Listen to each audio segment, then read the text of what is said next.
سال لینے آنے والے سال کے پہلے جمعے میں بھی بعد دفعہ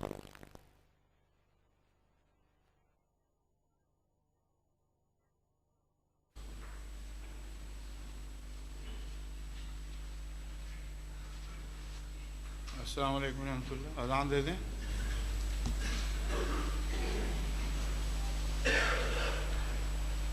اللہ اکبر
أشهد أن لا إله إلا الله وحده لا شريك له وأشهد أن محمدا عبده ورسوله أما بعد فأعوذ بالله من الشيطان الرجيم بسم الله الرحمن الرحيم الحمد لله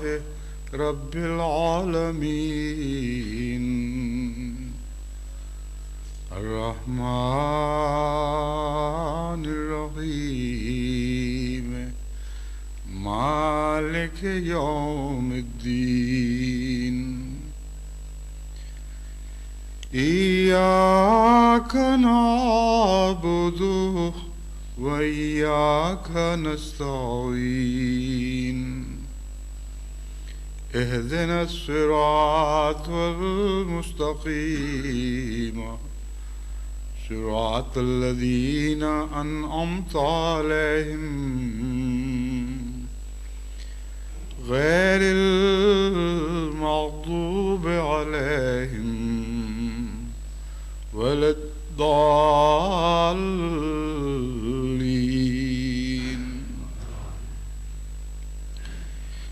آج کا جمعہ امسال آخری جمعہ ہے جو ہمیں اکٹھے پڑھنے کی توفیق عطا ہو رہی ہے. عام طور پر اس جمعے میں موضوع وقف جدید ہوا کرتا ہے، لیکن روایت یہ چلی آ رہی ہے کہ ضروری نہیں کہ سال کے آخری جمعے کو وقف جدید کے لیے وقف رکھا جائے، بلکہ اگلے سال یعنی آئندہ آنے والے سال کے پہلے جمعے میں بھی بعض دفعہ وقف جدید کے موضوع پر خطبہ دیا جاتا ہے. چونکہ میں نے نماز سے متعلق مضمون شروع کر رکھا ہے، اس لیے میرا خیال ہے کہ آج کے خطبے میں نماز ہی کے مضمون کو جاری رکھا جائے. اگر خدا کے فضل کے ساتھ ختم ہو گیا تو پھر آئندہ جمعے وقف جدید کے موضوع پر خطبہ دیا جائے گا اور پھر دوبارہ انشاءاللہ اسی موضوع کی طرف واپس آ سکتے ہیں. اور اگر ختم ہو گیا تو واپس آنے کی ضرورت نہیں، پھر اگر نہ ختم ہو سکا تو پھر انشاءاللہ دوبارہ اسی موضوع پہ واپس آ جائیں گے. مالک یوم الدین سے متعلق میں نے بتایا تھا کہ لفظ مالک میں خدا تعالیٰ کا ہر چیز پر قادر ہونا بھی داخل ہو جاتا ہے، ہر چیز کا مالک ہونا بھی داخل ہو جاتا ہے، اور ہر چیز پر اس کی بادشاہت کا مضمون بھی صادق آتا ہے. اس سلسلے میں یہ بات پیش نظر رکھنی چاہیے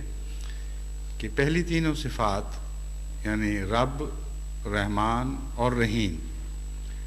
مالکیت کے ساتھ مل کر اور زیادہ وسعت اختیار کر جاتی ہیں. اگر مالکیت سے الگ ان کا تصور کیا جائے تو خدا تعالیٰ کی ذات میں ایک نقص واقع ہوتا دکھائی دیتا ہے. اس مضمون کو حضرت اقدس مسیح موعود علیہ السلام نے اسلام اور عیسائیت کے موازنے کی گفتگو میں بیان فرمایا. عیسائیت کے نزدیک خدا تعالیٰ رب بھی ہے، رحمان بھی ہے، رحیم بھی ہے، لیکن اس کے باوجود معاف نہیں کر سکتا، کیونکہ مالک کا کوئی تصور بائبل نے اس رنگ میں پیش نہیں فرمایا جیسے قرآن کریم نے خدا تعالیٰ کی مالکیت کا تصور پیش فرمایا. بس اب اس مضمون کو آپ انسانی معاملات اور تجارب پر چسپاں کر کے دیکھیں تو بات بالکل واضح ہو جائے گی. ایک جج کرسی انصاف پر بیٹھتا ہے، اس میں ربوبیت کی صفات بھی ہیں، رحمانیت کی صفات بھی ہیں، رحیمیت کی صفات بھی ہیں، مگر چونکہ نہ وہ قانون کا مالک ہے نہ دوسری سب چیزوں کا مالک ہے، اس لیے جہاں معاملات کا فیصلہ انصاف کی روح سے کرنا ہوگا اس کی قوت فیصلہ انصاف کے دائرے میں ہی محدود رہے گی. ایک ذرہ بھی وہ انصاف سے باہر نکل کر ان معنوں میں فیصلہ نہیں دے سکتا کہ قانون کو اپنا لے یا نیا قانون جاری کر دے، ایسی تقدیر بنا لے جس کے نتیجے میں جس سے وہ رحمانیت کا سلوک کرنا چاہے اس کے حق میں فیصلہ دے سکے. اور اسی طرح کسی کی چھینی ہوئی چیز کسی کو بخش نہیں سکتا کیونکہ وہ مالک نہیں ہے اور اپنی طرف سے کچھ دینے کا اس کو اختیار نہیں. تو یہی وجہ ہے کہ حضرت اقدس مسیح موعود علیہ السلام نے اس موضوع کو بہت ہی اہمیت دی اور بڑی تفصیل سے اس مضمون پر بحثیں فرمائیں۔ آپ نے بتایا کہ خدا کو، اس خدا کو جو مالک نہ ہو، یقیناً اسی طرح بیہیو کرنا چاہیے یا اس طرح اس کو رد عمل اس کو معاملات کرنے چاہیے جس طرح عیسائیت کے خدا کا تصور ہے کہ اگر انسان گناہ کرے وہ اس لیے معاف نہیں کر سکتا کہ اس کے عدل کی صفت کے خلاف ہے اور عدل سے باہر وہ جا نہیں سکتا، اس لیے اس مسئلے کا حل یہ نکالا کہ اپنے مظلومہ بیٹے کو، جس کے متعلق عیسائیت کا عقیدہ ہے کہ وہ خدا کا بیٹا تھا، اسے قربان کر دیا اور اس کے بدلے باقی بنی نوع انسان کے گناہ بخش دیے۔ یہ ایک الجھا ہوا اور بڑا لمبا مضمون ہے جس کی تفاصیل میں یہاں جانے کا موقع نہیں، مگر اصل روک جو ان کے ذہنوں میں ہے وہ یہی ہے، یعنی عیسائیوں کے ذہنوں میں، کہ کیوں خدا معاف نہیں کر سکتا؟ اس لیے کہ محض عادل ہے اور مالک نہیں ہے، اسی طرح ملک نہیں ہے اور قانون سازی کے اختیار نہیں رکھتا۔ پس رب، رحمان اور رحیم، یہ تین صفات بہت ہی حسین اور دلکش ہیں، لیکن اگر مالک سے الگ رہیں تو محدود ہو جاتی ہیں، لیکن مالک کے ساتھ جب مل جاتی ہیں تو پھر ایک عظیم الشان جلوہ دکھاتی ہیں جس کا کوئی کنارہ دکھائی نہیں دیتا۔ ان معنوں میں انسان تو مالک نہیں بن سکتا، لیکن انسان خدا کی مالکیت کے مزے کچھ نہ کچھ چکھ سکتا ہے اگر وہ اپنی ملکیت میں لوگوں کو شریک کرے اور لوگوں کو معاف کرنے کی عادت ڈالے، جیسا کہ مالک ہونے کی وجہ سے ہمارا رب ہمیں معاف کر دیتا ہے۔ بس یہ نہیں کہ مالکیت کی صفت سے ہم کچھ بھی حصہ نہیں لے سکتے، اپنے اپنے دائرے میں جس حد تک ہمیں خدا تعالیٰ نے کسی چیز کا مالک بنا رکھا ہے اس کا استعمال اس رنگ میں کریں جیسے خدا مالک ہے اور اپنی ملکیت کا استعمال فرماتا ہے، اور اس میں بخشش کا مضمون سب سے زیادہ نمایاں ہو کر ابھرتا ہے اور اپنی چیزیں دوسروں کو دینے کا مضمون بڑا نمایاں ہو کر نکلتا ہے۔ اس کے علاوہ ایک اور رنگ بھی ہے جس میں ہم مالک بننے کی کوشش کر سکتے ہیں، اور وہ مضمون ایک بہت ہی لطیف اور اعلیٰ درجے کا مضمون ہے جس کی طرف حضرت اقدس مسیح موعود علیہ الصلوۃ والسلام نے ہمیں متوجہ فرمایا۔ مالک خدا کا تصور ہمیں بتاتا ہے کہ باوجود اس کے کہ کلیتاً ہر چیز کا مالک اور پورا اقتدار ہر چیز پر رکھتا ہے، اس کے باوجود بندوں کو اور دوسری چیزوں کو جو اس نے پیدا کی ہیں بعض دفعہ اس رنگ میں مالک بنا دیتا ہے کہ وہ اپنے زوم میں واقعتاً مالک بن بیٹھتے ہیں اور ملک دے کر خود پیچھے ہٹ جاتا ہے اور روز مرہ اصل مالک دکھائی نہیں دیتا، اور کلیتاً انسان کو یا جانوروں کو، زندگی کی ہر قسم کو ان کہنا چاہیے، اپنے اپنے چھوٹے سے دائرے میں بعض دفعہ اس طرح ملکیت عطا ہو جاتی ہے کہ وہ سمجھتا ہے کہ وہ زندگی کی قسم جو بھی ہے وہ یہ سمجھتی ہے کہ میں ہی مالک ہوں اور کوئی نہیں، اور دخل اندازی نہیں رہتی بیچ میں۔ یہ اس قسم کا مضمون ہے کہ عارضی طور پر موتی نے جس کو عطا کیا اس کو اس رنگ میں عطا کیا کہ گویا وہی مالک ہے اور اپنی مرضی اس سے اٹھا لی اور دوسرے کی مرضی کے تابع کر دیا۔ ان معنوں میں انسان ایک خاص سلوک اپنے رب سے کر سکتا ہے، اور وہ یہ ہے کہ خدا تعالیٰ نے جو کچھ ہمیں دیا ہو، اپنی جان، مال، عزت، ہر چیز جس کا اقتدار خدا نے ہمیں دیا، جس کی ملکیت خدا نے ہمیں عطا فرمائی، ہم اپنے رب کو اس طرح لوٹا دیں کہ اے خدا تو نے جس چیز کا ہمیں مالک بنایا تھا ہم اس راز کو پا گئے ہیں کہ اصل مالک تو ہے، بس بیشتر اس سے کہ تو ہم سے واپس لے لے، ہم توئی طور پر محبت کے اظہار کے طور پر یہ تیرے حضور پیش کر دیتے ہیں۔ آج کے بعد جیسے بعد میں تو نے مالک بننا ہے، ایسے آج بھی تو ہماری ان سب چیزوں کا مالک بن گیا۔ اس مضمون کو حضرت اقدس مسیح موعود علیہ السلام نے حضرت محمد مصطفیٰ صلی اللہ علیہ وآلہ وسلم کی شان بیان کرنے کے لیے استعمال فرمایا۔ آپ نے فرمایا کہ محمد مصطفیٰ صلی اللہ علیہ وآلہ وسلم کو تمام دوسرے انبیاء پہ جو ایک عظیم فضیلت ہے وہ خصوصیت سے اس بات میں ہے کہ جس طرح آن حضرت صلی اللہ علیہ وآلہ وسلم نے اپنا سب کچھ کلیتاً اصل مالک کو اسی دنیا میں لوٹا دیا، اس طرح کسی اور انسان نے ایسا نہیں کیا۔ یعنی باریک ترین جذبات کو بھی خدا کے سپرد کر کیے رکھا،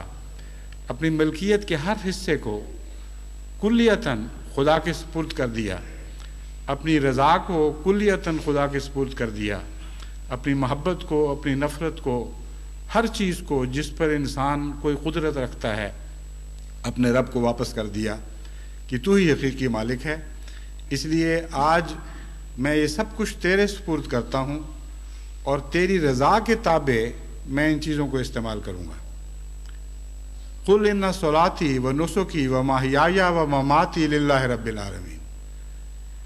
خدا تعالیٰ نے اس راز کو خود کھولا۔ آن حضرت صلی اللہ علیہ وآلہ وسلم شاید اس تفصیل سے بنی نوع انسان پر اپنا یہ مقام روشن نہ فرماتے، مگر قرآن کریم نے حکم دیا، قرآن کریم میں اللہ تعالیٰ نے آپ کو حکم دیا کہ اے محمد اعلان کر بنی نوع انسان کے سامنے کہ میں وہ ہوں جس نے اپنا سب کچھ خدا کے سپرد کر دیا ہے اور میرا ایک ذرہ بھی باقی نہیں رہا۔ ان صلاتی و نسکی و محیای و مماتی، میری عبادتیں کیا، میری قربانیاں کیا، میری زندگی کا ہر حصہ، میری موت یعنی خدا کی راہ میں جو میں لمحہ لمحہ مرتا ہوں، سب کچھ خدا کے لیے ہے۔ حضرت مسیح موعود علیہ السلام نے فرمایا کہ جب تم خدا کے سپرد وہ سب کچھ کر دو جس کا مالک تمہیں بنایا گیا تھا، تو پھر اللہ تعالیٰ اپنی ملکیت میں تمہیں شریک کر لیتا ہے اور ایک نئی شان کے ساتھ تم ایک نئی تخلیق کے ساتھ ابھرتے ہو۔ اور ان معنوں میں آن حضرت صلی اللہ علیہ وآلہ وسلم کو گویا اس تمام کائنات کی ملکیت میں خدا تعالیٰ نے اپنی رحمت کے ذریعے شریک کر لیا، اپنی عطا کے ذریعے شریک کر لیا جو خدا تعالیٰ کا تھا۔ یعنی جو سب کچھ بندے کا تھا وہ اس نے خدا کے سپرد کر دیا، اور خدا چونکہ سب سے زیادہ احسان کرنے والوں کے احسان کی شکر گزاری کرتا ہے اور احسان کو تسلیم فرماتا ہے، کوئی بندہ اس رنگ میں کسی کے احسان کو قبول نہیں فرماتا جیسے خدا تعالیٰ کرتا ہے۔ تو ایک رنگ میں بندے نے احسان کا سلوک کیا، اس سے بڑھ کر اللہ تعالیٰ نے احسان کا سلوک فرمایا اور کہا تو نے جو کچھ تیرا تھا مجھے دے دیا، اب میرا جو کچھ ہے وہ تیرا ہو گیا۔ انہی معنوں میں حضرت مسیح موعود علیہ السلام کا الہام ہے کہ جے تو میرا ہو رویں سب جگ تیرا ہو، کہ اے بندے اگر تو میرا ہو جائیں یعنی اپنی مالکیت کو ختم کر کے سب کچھ مجھے واپس لوٹا دے تو اس کے بدلے جو سب کچھ میرا ہے وہ تیرا ہو جائے گا۔ تو مالک کا لفظ ایک بہت ہی عظیم الشان صفت کی طرف اشارہ کرتا ہے جو ان معنوں میں ہر دوسری چیز پر حاوی ہو جاتی ہے کہ ہر اللہ تعالیٰ کی صفت مالک کے ساتھ مل کر ایک نئی شان کے ساتھ دوبارہ ابھرتی ہے اور نئی شان کے ساتھ جلوہ دکھاتی ہے۔ بس جب ہم کہتے ہیں ایاک نعبد و ایاک نستعین تو اس میں صفت مالکیت خصوصیت کے ساتھ پیش نظر آنی چاہیے، اور ربوبیت، رحمانیت، رحیمیت ان سب کو مالکیت کی ذات میں اکٹھا کر کے پھر خدا کو مخاطب کرنا چاہیے کہ ایاک نعبد و ایاک نستعین، ہم تیری ہی عبادت کرتے ہیں اور تجھ سے ہی مدد چاہتے ہیں۔ اس مضمون کے بعد اب انعام کا مضمون میں نے مختصراً بیان کیا تھا، اب آپ کو یہ بتانا چاہتا ہوں کہ مغضوب اور ضالین کا خدا تعالیٰ کی ان صفات سے کیا تعلق ہے جو سورہ فاتحہ کے آغاز میں بیان ہوئی ہیں۔ یعنی رب کا تصور کے ساتھ کہیں غضب اور گمراہی کا تصور ذہن میں نہیں آتا، رحمان کے تصور کے ساتھ کہیں غضب اور گمراہی کا تصور ذہن میں نہیں آتا، اسی طرح نہ رحیمیت کے ساتھ تعلق دکھائی دیتا ہے نہ مالکیت کے ساتھ۔ تو پھر ہم کیوں کہتے ہیں کہ خدا تعالیٰ کی تمام صفات کا تعلق ان 4 صفات سے ہے جو بنیادی حیثیت رکھتی ہیں،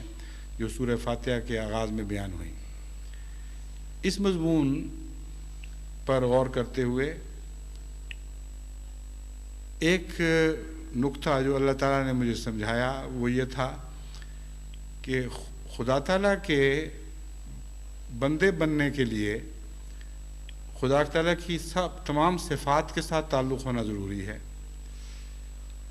جس صفت کے ساتھ تعلق کٹتا ہے اس حصے میں انسان اس صفت کا برعکس ہو کر دنیا میں ابھرتا ہے۔ پس اگر کوئی انسان رب بننے کی کوشش نہیں کرتا تو ربوبیت کے برعکس جلوہ دکھاتا ہے، اور دراصل خدا غضبناک نہیں ہوتا بلکہ خدا کے وہ بندے لوگوں کے لیے غضب کا موجب بن جاتے ہیں جو اپنی رب کی صفات حسنہ سے تعلق توڑ بیٹھتے ہیں۔ بس دنیا میں جتنے بھی دکھ آپ دیکھتے ہیں جن میں کوئی انسان کوئی شخص غضب کا نشانہ بنتا ہوا دکھائی دیتا ہے، تو ان معنوں میں وہ غضب کا نشانہ بنتا ہے کہ وہ خدا کی صفات ربوبیت، رحمانیت، رحیمیت اور مالکیت سے تعلق توڑتا ہے اور ان کے برعکس جلوے دنیا کو دکھاتا ہے، ان کی برعکس شکل میں دنیا پر ظاہر ہوتا ہے، اور خدا کے بندوں سے بدسلوکی کرنے میں انسان پہل کرتا ہے، اس کے بعد خدا کا اس سے سلوک شروع ہوتا ہے جو پھر اسے خدا کا مغضوب بنا دیتا ہے۔ اور یہ ایسی ہی بات ہے جیسے ماں بچے سے بہت زیادہ محبت کرتی ہے اور اس کی اس انتہائی محبت میں بظاہر غضب کا پہلو دکھائی نہیں دیتا، مگر اس کے بچے کو جو تکلیف دے اس کے لیے وہی مہربان ماں بہت زیادہ غضبناک ہو جاتی ہے، اور اتنی غضبناک ہوتی ہے کہ کسی اور رشتے میں ایسا غضب دکھائی نہیں دیتا۔ کہتے ہیں شیر کے بچوں کو اگر کوئی اٹھانے کی کوشش کرے تو شیر سے بہت زیادہ شیرنی اس پر غضبناک ہوتی ہے، شیر کے غضب سے تو بچ جائے لیکن شیرنی کے غضب سے نہیں بچ سکتا۔ اسی طرح ہتھنی کے متعلق بیان کیا جاتا ہے کہ اگر ہتھنی کے بچے کو کوئی تکلیف پہنچائے تو ہاتھی سے بہت زیادہ بڑھ کر ہتھنی اپنا انتقام لیتی ہے اور پھر جس نے ظلم کیا ہو اس کو مار کر اس کو اپنے پاؤں تلے اس طرح مسلتی ہے کہ اس کا نشان تک مٹ جائے، خاک میں اس کو ملا کر پھر بھی اس کا غصہ ختم نہیں ہوتا، اور اس کی بنا محبت ہے، اس کی بنا رحمت ہے۔ رحم کے متعلق حضرت صلی اللہ علیہ وآلہ وسلم نے ہمیں مطلع فرمایا کہ لفظ رحم جس کے یعنی ماں کا وہ کا عضو جس میں بچہ پلتا ہے،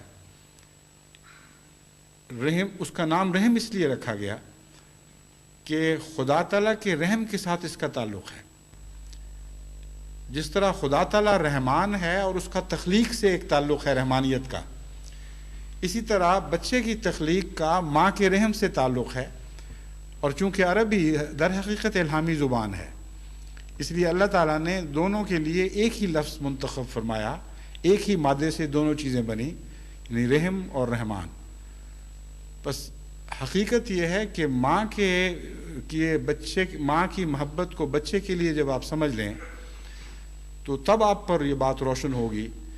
کہ بچوں سے دشمنی کرنے والے پر سب سے زیادہ دنیا میں غضبناک کوئی چیز ہو سکتی ہے تو وہ ماں ہے۔ پس رحمان خدا کے بندوں سے جو لوگ دشمنی کرتے ہیں ان پر خدا غضبناک ہوتا ہے اپنی رحمانیت کی وجہ سے۔ پس دو معنوں میں ایسے لوگ مغضوب بن جاتے ہیں۔ ایک تو یہ کہ وہ لوگ جو نہ رب بننا سیکھتے ہیں، نہ رحمان بننا، نہ رحیم، نہ مالک، ان سے دنیا فیض نہیں اٹھاتی، ان کا فیض کسی کو نہیں پہنچتا۔ وہ خدا کی اس رحمت اور بندوں کے درمیان، یا خدا کی صفات حسنہ اور بندوں کے درمیان ایک روک بن جاتے ہیں، اور محض یہ روک بننا ہی ان کو خدا کے عتاب کا مورد بنا دیتی ہے۔ لیکن جب یہ روک سے بڑھ کر اگلا قدم اٹھاتے ہیں اور منفی صورت میں بندوں سے سلوک کرتے ہیں، یعنی جہاں رحم کرنا ہے وہاں صفاقی سے پیش آئیں، جہاں حق سے بڑھ کر عطا کرنا ہے وہاں حق تلفی شروع کر دیں، جہاں پرورش دے کر اعلیٰ مقامات تک پہنچانا ہے یعنی تربیت کر کے، وہاں منفی رویہ اختیار کریں اور خدا کے اچھے بھلے لوگوں کے اخلاق خراب کرنا شروع کر دیں، ان کے اندر گندگی پھیلانا شروع کر دیں۔ جیسا کہ آج کل کے زمانے میں بہت سی گندگیاں ہیں جو امریکہ سے نکل کر سب دنیا میں پھیل رہی ہیں۔ تو امریکہ میں وہ لوگ جو نہایت گندی قسم کی فحش فلمیں بناتے اور ایسی نئی لذتیں ایجاد کرتے ہیں جس سے بنی نوع انسان کے اخلاق خراب ہوں، وہ نہ صرف یہ کہ رب سے تعلق نہیں رکھتے بلکہ رب کے برعکس تعلقات بنی نوع انسان سے قائم کرتے ہیں، رب سے برعکس رویے کے ساتھ بنی نوع انسان کے ساتھ پیش آتے ہیں۔ تو یہ جو ان کا منفی رویہ ہے، اگر واقعتاً خدا رب ہے تو اس کی ربوبیت کو کاٹنے والے سے خدا کا ایک منفی رویہ ظاہر ہوتا ہے۔ اگر وہ رحمان ہے تو اس کی رحمانیت کے سے برعکس طریق پر بنی نوع انسان سے سلوک کرنے کے والے سے خدا تعالیٰ کا ایک برعکس رویہ ظاہر ہوتا ہے، اور یہی مضمون ہے جس کے نتیجے میں اللہ تعالیٰ کی تمام منفی صفات ظہور میں آتی ہیں۔ پس جب خدا تعالیٰ نے فرمایا ایاک نعبد و ایاک نستعین، اس کے بعد وہ لوگ جو ایاک نعبد و ایاک نستعین کی صف میں داخل نہیں ہوئے اور ان کے حق میں یہ دعا قبول نہیں ہوئی کہ اہدنا الصراط المستقیم صراط الذین انعمت علیہم، وہ بچا کھچا گند ہے جو مغضوب اور ضالین کی شکل میں ہم پر ظاہر کیا گیا ہے۔ ان معنوں میں وہ ظاہر ہوئے کہ خدا کی صفات کے منفی عکس بن کر وہ دنیا پر ابھرے۔ اس ضمن میں ایک دفعہ غور کر رہا تھا اور دعا کر رہا تھا کہ اللہ تعالیٰ اس مضمون کو زیادہ واضح طور پر مجھے سمجھائے، تو کشفی حالت میں خدا تعالیٰ نے یہ مضمون ایک اور رنگ میں مجھے دکھایا، اور وہ یہ تھا کہ جیسے ایک کارخانے میں آپ کوئی چیز ڈالتے ہیں ایک طرف سے را میٹیریل یعنی خام مال، وہ ایک نہایت ہی خوبصورت اور اعلیٰ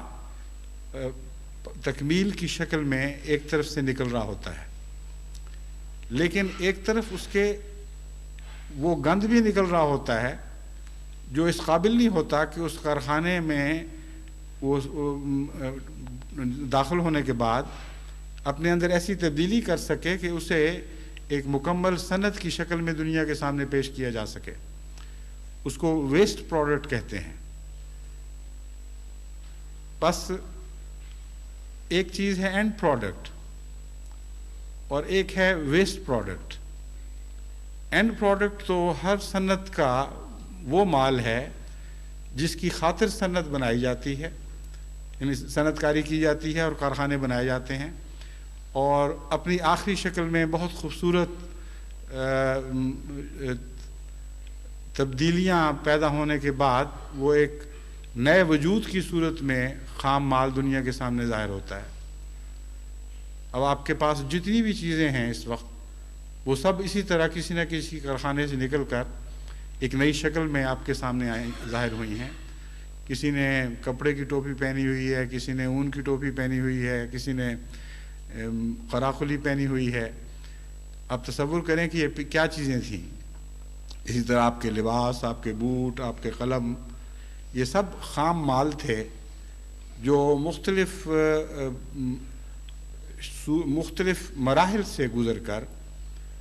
بالآخر اس شکل میں آپ تک پہنچے جس میں آپ نے ان کو قبول کیا اور استعمال کیا.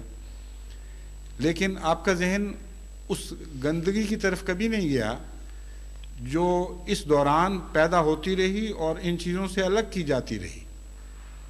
اور اسے ضائع شدہ مال کے طور پر ایک طرف پھینک دیا گیا. چنانچہ اس زمانے میں جہاں صنعتوں نے بہت ترقی کی ہے، اب یہ ایک بہت بڑا مسئلہ بن کر دنیا کے سامنے ابھرا ہے کہ اس ویسٹ مٹیریل کیا کریں. یہ تو دنیا کے لیے عذاب بنتا جا رہا ہے. جب یہ کم ہوا کرتا تھا اس زمانے میں انسان کی توجہ اس طرف گئی نہیں کبھی، اور آج سے 100 سال پہلے بھی صنعت کاری تھی،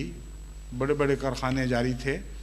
لیکن کبھی بھی آپ کو اس زمانے کے اخباروں میں یہ بحثیں دکھائی نہیں دیں گی کہ یہ جو ہم اچھی چیزیں بنانے کی کوشش کرتے ہیں، اس کوشش کے دوران جو چیزیں ضائع ہو رہی ہیں ان کا ہم کیا کریں. وہ سمندروں میں پھینک دیتے تھے یا عام کھلی جگہ پہ پھینک دیتے تھے یا جھیلوں میں ڈال دیتے تھے، اور کبھی ان کے نقصان کی طرف کسی کی توجہ نہ گئی. اب چونکہ زیادہ چیزیں بن رہی ہیں، اسی طرح ویسٹ میٹیریل بھی بڑھتا چلا جا رہا ہے، اور وہ ویسٹ میٹیریل ایسی خطرناک چیز بن کر دنیا کے سامنے ابھرا ہے کہ اس کے غضب سے دنیا ڈرنے لگی ہے. اور بڑا بھاری مسئلہ ہے یہ. تمام دنیا کی بڑی قوموں میں اب بہت ہی زیادہ فکر کے ساتھ ان مسائل پر غور ہو رہا ہے کہ کس طرح ان مصیبتوں سے چھٹکارا حاصل کریں جو صنعت کے دوران بائی پروڈکٹ کے طور پر یا ویسٹ پروڈکٹ کے طور پر ہمارے ہاتھوں میں پڑی ہوئی ہیں، اور ہم نہیں سمجھتے کہ کس طرح ان سے چھٹکارا حاصل کریں. مذہبی دنیا میں یہ ویسٹ پروڈکٹ ہے جو بنی نوع انسان کے لیے تباہی کے سامان کرتی ہے. اور بعض دفعہ جس طرح دنیا میں بھی بعض چیزوں میں ویسٹ زیادہ ہو جاتا ہے اور جو چیز حاصل ہوتی ہے وہ بہت تھوڑی ہوتی ہے. اسی طرح بدقسمتی سے بعض دفعہ انسانوں پر ایسے دور آتے ہیں کہ وہ خدا تعالیٰ کے اصلاحی نظام سے گزرتے ہوئے بہت کم ہیں ان میں سے جو فائدہ اٹھائیں، اور ایک بھاری تعداد ہے جو ویسٹ مٹیریل کے طور پر ایک طرف پھینک دی جاتی ہے. چنانچہ حضرت نوح کے زمانے میں آپ دیکھیں اسی طرح کا ایک روحانی کارخانہ جاری ہوا تھا جیسے ہر نبیوں کے زمانے میں جاری ہوتا رہا، لیکن ایک بھاری تعداد بنی نوع انسان کی ایسی تھی جو ویسٹ مٹیریل تھی، اور بہت تھوڑے تھے جو کارخانے سے اپنی آخری مکمل صورت میں نکھر کر دنیا کے سامنے ظاہر ہوئے. پس خدا تعالیٰ نے ان نکھرے ہوئے وجودوں کو تو بچا لیا اور ویسٹ مٹیریل کو ضائع کر دیا. بنی نوع انسان کے پاس ایسا کوئی طریق نہیں ہے کہ وہ ویسٹ مٹیریل سے کلیتاً نجات حاصل کر سکیں. اس لیے مذاہب کے ویسٹ بالآخر جمع ہوتے ہوتے، یعنی وہ ویسٹ جن کو باقی رکھا جاتا ہے عبرت کے نشان بنا کر یا اور صورتوں میں یا بعض کے فوائد کے لیے، بعض دفعہ ری سائیکل کرنے کے لیے بھی ویسٹ کو باقی رکھا جاتا ہے، وہ ویسٹ مغضوب بن کر اور ضالین بن کر بنی نوع انسان کو مصیبت ڈال دیتے ہیں. یہاں خدا تعالیٰ نے لفظ مغضوب علیہم رکھا ہے. یہ نہیں فرمایا کہ خدا ان پر غضبناک ہوا. مغضوب کا مطلب ہے وہ لوگ جن پر غضب کیا گیا یا غضب کا مورد بنائے گئے یا بنائے جا رہے ہیں. یہ نہیں فرمایا کہ اے خدا ہمیں ان کا رستہ نہ دکھانا جن پر تو غضبناک ہوا. اس لیے کہ دراصل غضب شروع ان بندوں سے ہوتا ہے اور خدا سے نہیں ہوتا. غضب کا آغاز بندے سے ہوتا ہے. اور خدا تعالیٰ غضبناک محض رد عمل کی صورت میں ہوتا ہے، جیسا کہ میں نے تفصیل سے آپ کو سمجھایا ہے کہ ایک ماں اپنے رحم کی وجہ سے غضبناک ہوتی ہے۔ بس خدا کی یہ شان ہے کہ یہاں غضب کے مضمون میں یہ اشارہ فرما دیا کہ اگرچہ بعد میں آپ یہ بھی دیکھیں کہ خدا تعالیٰ غضبناک ہوا، لیکن سورہ فاتحہ نے یہ اشارہ کر دیا اور یہ مضمون کھول دیا کہ دراصل غضب کا آغاز بندے کی طرف سے ہوتا ہے اور اپنے غضب کے نتیجے میں وہ مغضوب بنایا جاتا ہے۔ پھر ایسا شخص بندوں کا بھی مغضوب ہو جاتا ہے اور خدا کا بھی مغضوب ہو جاتا ہے۔ پس ضمیر کو واضح نہ کرنے کے نتیجے میں مضمون میں اور کشادگی پیدا کر دی اور وسعت پیدا فرما دی کہ اے خدا ہمیں ان لوگوں کا رستہ نہ ان لوگوں کے رستے پر نہ ڈال دینا جو ویسٹ پروڈکٹ ہیں، جو سورہ فاتحہ کے روحانی نظام سے گزرتے ہیں۔ یعنی سورہ فاتحہ کا روحانی نظام تو وہی ہے جو ساری دنیا میں خدا تعالیٰ کی طرف سے پھیلا پڑا ہے، کیونکہ اگر قرآن کی ماں ہے تو ساری کائنات کی ماں سورہ فاتحہ بن جاتی ہے۔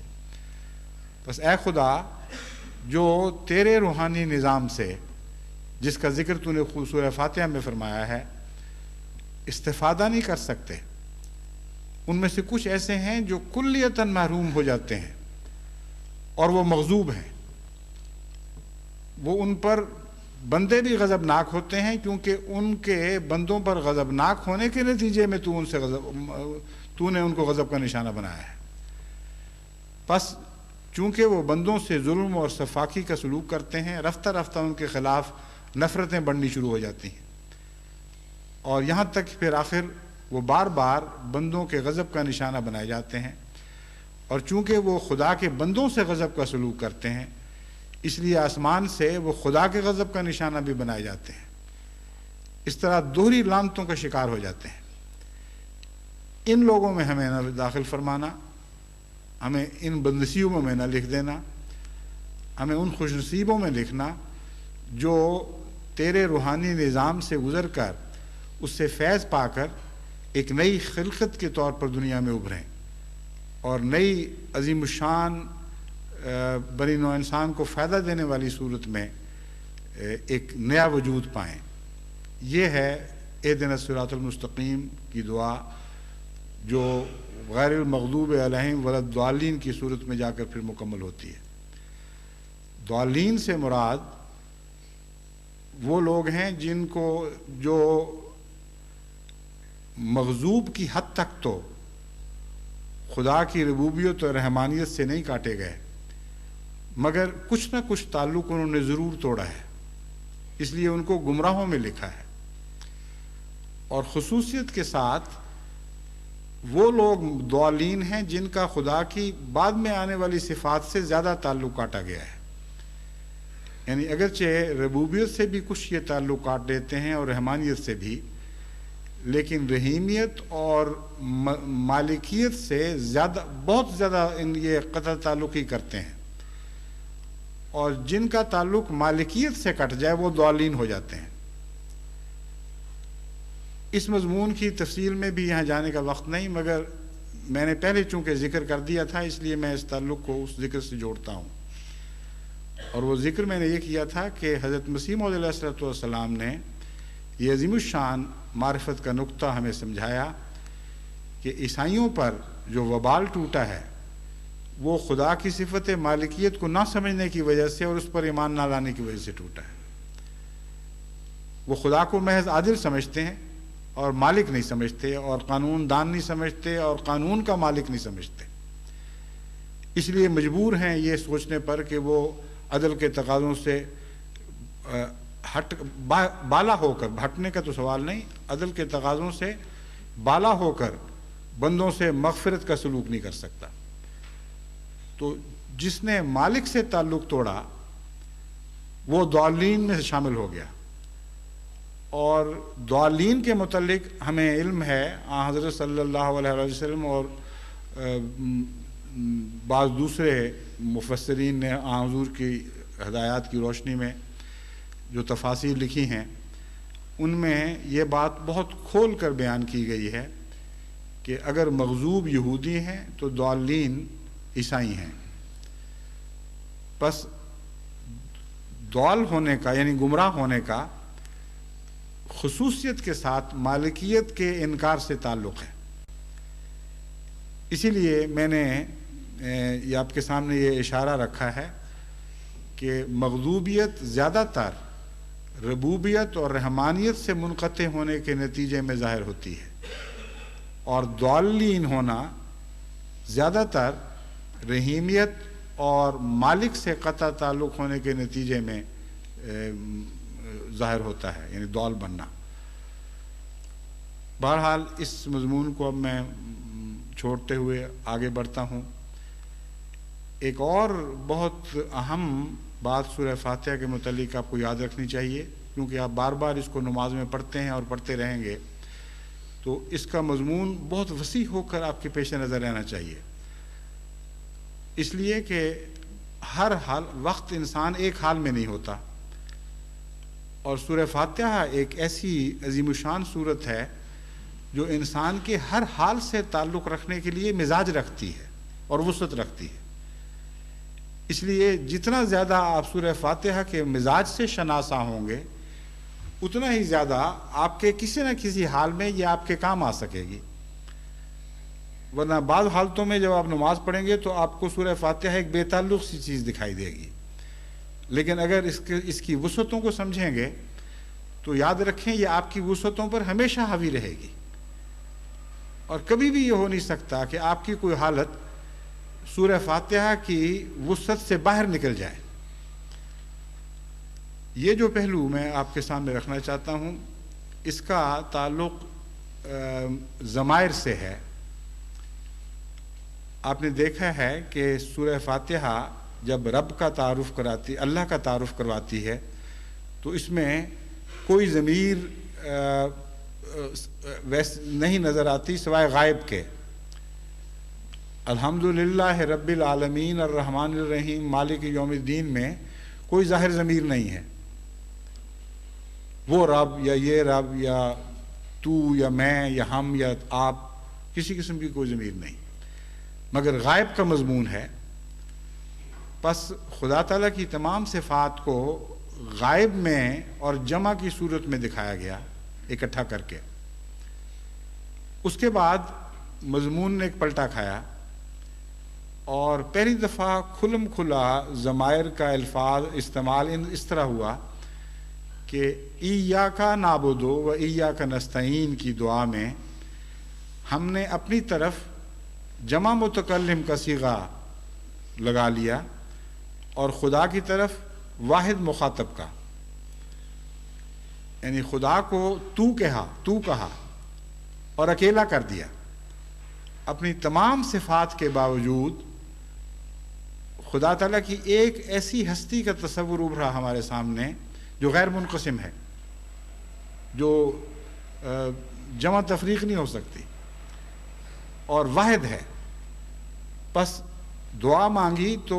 یہ خیال اس وہم میں مبتلا ہو کر نہیں کہ چونکہ صفات زیادہ ہیں اس لیے ہو سکتا ہے خدا تعالیٰ بھی کئی قسم کے مختلف وجود رکھتا ہو، اور اپنے آپ کو جمع کر دیا، گویا تمام کائنات کی نمائندگی اختیار کر لی. رب العالمین کا تصور ایک نئے رنگ میں ہمارے سامنے ابھرا، اور ہم نے یہ سوچا کہ جب وہ سب جہانوں کا رب ہے تو اس سے تعلق رکھنے کے لیے ہم سب کی نمائندگی میں کیوں نہ اس سے مانگیں، کیونکہ وہ سب کا ہے. اگر سب کی طرف سے ہم مانگیں گے تو ہماری دعا میں زیادہ اثر پیدا ہوگا، اور ہم بھی اس کی رب العالمین ہونے کی صفت میں حصہ پا لیں گے. پس ایاک نعبد کی دعا نے یہ دونوں باتیں ہمیں سمجھا دیں کہ رب اپنی تمام صفات کے باوجود اکیلا ہی ہے، اور کائنات پھیلی پڑی ہے اور بے شمار ہے. انسان اپنی ذات میں اس ساری کائنات کو مجتمع کر سکتا ہے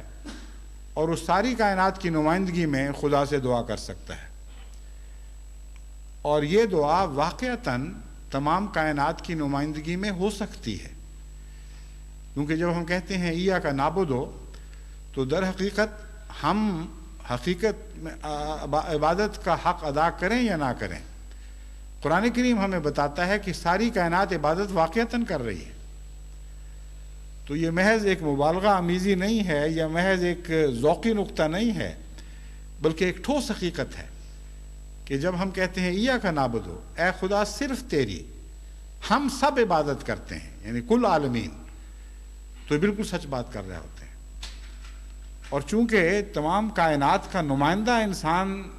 واقعتاً ہے، اس میں تمام کائنات کا شعور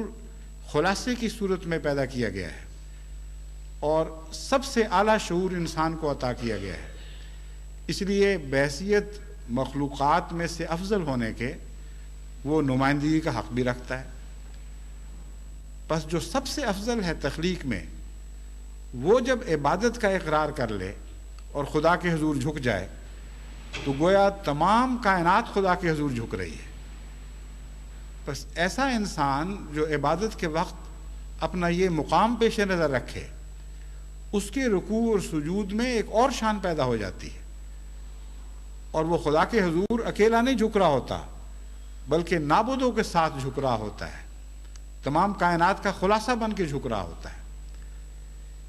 آن حضرت صلی اللہ علیہ وآلہ وسلم جب نعبدو کی دعا فرماتے تھے، عرض کرتے تھے، تو آن حضرت صلی اللہ علیہ وآلہ وسلم صرف ساری کائنات کا نہیں بلکہ تمام عبادت کرنے والوں کے سردار کے طور پر یہ عرض کیا کرتے تھے کہ اے خدا، اے رب العالمین، ہم سب جو بھی عبادت کرنے والے ہیں وہ سب تیرے حضور جھکتے ہیں، اور میں ان کا سردار ہونے کی حیثیت سے یہ اقرار کرتا ہوں کہ تو ہی عبادت کے لائق ہے اور تیرے سوا کوئی عبادت کے لائق نہیں. ہماری سب سرداریاں تیرے حضور سجدہ ریز ہیں، ہمارے سر تیرے حضور مٹی میں جھک جاتے، ہمارے ماتھے تیرے حضور مٹی میں عاجزانہ طور پر اپنے آپ کو رگڑتے ہیں اور گریہ و زاری کرتے ہیں اور اپنی عاجزی کا اقرار کرتے ہیں. تو جب تمام کائنات کا سردار جس کو خدا نے پیدا کیا خدا کے حضور رکوع کرتا تھا اور سجدے کرتا تھا اور ایاک نعبدو و ایاک نستعین کی دعا پڑھا کرتا تھا، تو حقیقت میں تمام کائنات اور اس تمام کائنات کا خلاصہ خدا کی عبادت کیا کرتے تھے. بس اس شان کی عبادت تو آج کسی کے لیے ممکن نہیں ہے، کیونکہ اگر ممکن ہے بھی تو اس کو استطاعت نہیں ہے. یعنی بشری طور پر اس کے اندر یہ استطاعت نہیں ہے کہ محمد رسول اللہ صلی اللہ علیہ وسلم کے عبادت کے برابر پہنچ سکے. اس لیے حسب توفیق اپنی عبادت کو ایسی وسعت دینا ضروری ہے، اور اس وسعت کا آغاز اپنے خاندان سے کریں. ایاک نعبدو میں اگر آپ باقی چیزوں کو شامل نہیں کر سکتے باشعور طور پر، تو اپنی بیوی، اپنے بچوں، اپنے عزیزوں کو تو شامل کر لیں. اگر آپ خدا تعالیٰ کی جماعت کی طرف سے کسی عہدے پر مامور ہیں تو ان سب کو شامل کر لیں. اگر آپ قائد خدام الاحمدیہ ہیں تو خدام کو شامل کر لیں. اگر لجنہ کی صدر ہیں تو لجنات کو شامل کر لیں. غرضی کہ جس دائرے پر بھی آپ کو کسی کام پر مامور فرمایا گیا ہے ان کو اپنے ساتھ شامل کر لیں. ایسی صورت میں جب کہیں گے ایاک نعبدو تو اس کے ساتھ ہی اپنے نفس کا ایک محاسبہ بھی شروع ہو جائے گا، اور انسان یہ سوچے گا کہ کس حد تک میں ان کی نمائندگی کا حق رکھتا ہوں. کیا میں نے ان کو عبادت کرنے میں اپنے ساتھ شریک کرنے کی کوشش بھی کی ہے کہ نہیں؟ کیا میں نے واقعتاً چاہا ہے کہ یہ سارے میرے ساتھ خدا کی عبادت کرنے والے بنے؟ بس اگر ایسا نہیں ہوا تو پھر ایاک نعبدو کے مضمون میں سے کچھ ہوا نکل جائے گی، کچھ جان نکل جائے گی، وہ طاقت نہیں اس میں پیدا ہو سکتی. بس دیکھیں وہی دعا ہے ایاک نعبدو کی، لیکن حالات کے بدلنے کے ساتھ اس کے معنی بدلنے شروع ہو جاتے ہیں. بعض صورتوں میں یہ بہت قوی دعا بن کے ابھرتی ہے، بعض صورتوں میں اس میں ناطاقتی پیدا ہو جاتی ہے. بس ایاک نعبد کی دعا کا مضمون بہت ہی وسیع اور گہرا ہے. اس کا ایک طرف تعلق ہے رب رحمان رحیم اور مالک سے، اور دوسری طرف کل عالمین سے اس کا تعلق بن جاتا ہے، اور آپ واسطہ بن جاتے ہیں رب اور اس کے بندوں کے درمیان، رب اور اس کی مخلوقات کے درمیان. یہی ضمائر کا مضمون آگے بڑھتا ہے، اور اب ہم رکوع میں داخل ہوتے ہیں. تو آپ نے کبھی سوچا یا نہیں سوچا، لیکن یہ تعجب کی بات ضرور ہے کہ رکوع میں جاتے ہیں تو ہم بھی اکیلے اور خدا بھی اکیلا. سبحان رب العظیم، سبحان رب العظیم، اور یہی سجدے میں حال ہے. رب العالمین میرا رب بن گیا ہے، اور یہ بہت دلچسپ بات ہے اور بہت لطف کی بات ہے اور بے انتہا شکر کی بات ہے کہ وہ شخص جو نماز کو سمجھتے ہوئے اخلاص کے ساتھ ادا کرتے ہوئے رکوع تک پہنچتا ہے، اس کو گویا نماز یہ پیغام دے رہی ہے کہ تو نے خدا کی ربوبیت کو عالمین کے اوپر قبول کیا اور سمجھا، اور خدا کی ربوبیت کا نمائندہ بننے کی کوشش کی.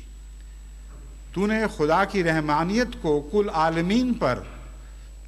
جاری ہوتے دیکھا اور سمجھا، اور پھر خود خدا کی نمائندگی میں اپنی رحمانیت کو اسی طرح پھیلانے کی کوشش کی. غرضی کے مالک تک آپ پہنچیں تو ان سب باتوں کا جواب پھر خدا کی طرف سے یہ آتا ہے کہ تو نے تو ایاک نعبد مجھے کہا کہ اے خدا، میں تمام بنی نوع انسان کی یا ان سب کی نمائندگی میں جن کو تو نے میرے تابع فرمایا ہے تیری عبادت کرتا ہوں، اس لیے اب میں تجھ پر تیرا خدا بن کر ابھروں گا، اور تجھے یہ حق عطا کرتا ہوں کہ تو کہے سبحان رب العظیم، پاک ہے میرا رب جو میرا رب ہے. اب یہاں جو غائب تھا وہ غائب نہ رہا، جو سب کا تھا وہ سب کا ہوگا بھی، لیکن یہاں اپنا بن کے ابھرا ہے اور میرا رب بن کے ابھرا ہے.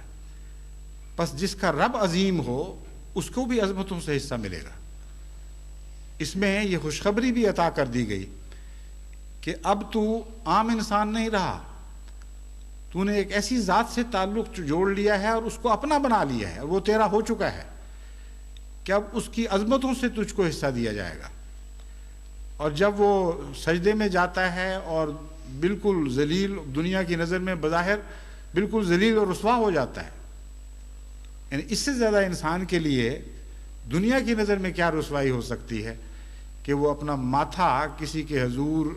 خاک میں رگڑنے لگے، خاک پر رگڑنے لگے. وہاں اس کے دل سے یہ آواز اٹھتی ہے سبحان رب العالی، وہ رب جسے میں نے اپنا بنا لیا ہے، جس نے مجھے اپنا بنا لیا ہے، وہ ہر دوسری چیز سے بلند تر ہے اور اعلیٰ ہے، اور اس کے مقابل پر کسی اور چیز کی کوئی حیثیت نہیں. تو خدا کے علو میں سے، خدا کے بلند مرتبہ ہونے میں سے ان عاجز بندوں کو بھی حصہ عطا کیا جاتا ہے. اور اس طرح ضمائر کا مضمون دیکھیں کہاں سے شروع ہو کر کہاں تک پہنچتا، اور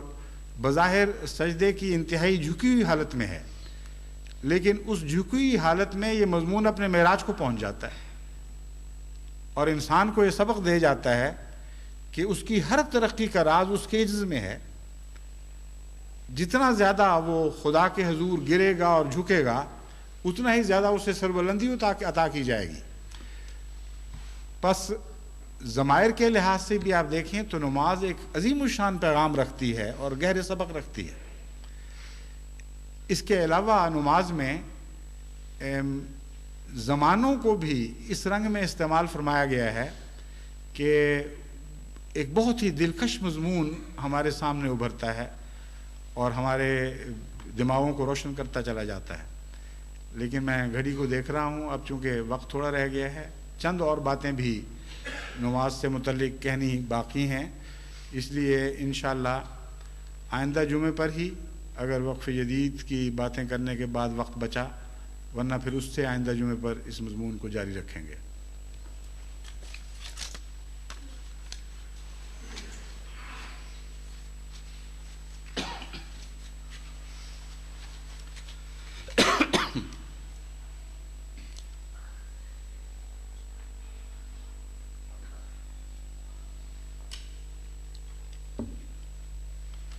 الحمد لله نحمده ونستعينه ونستغفره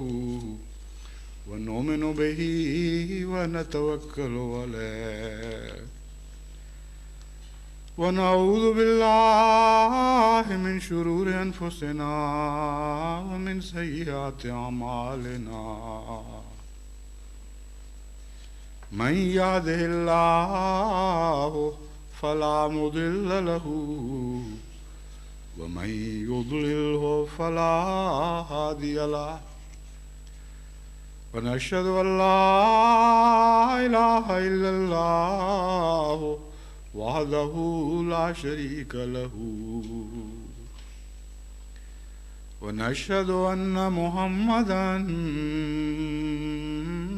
عبده ورسوله عباد الله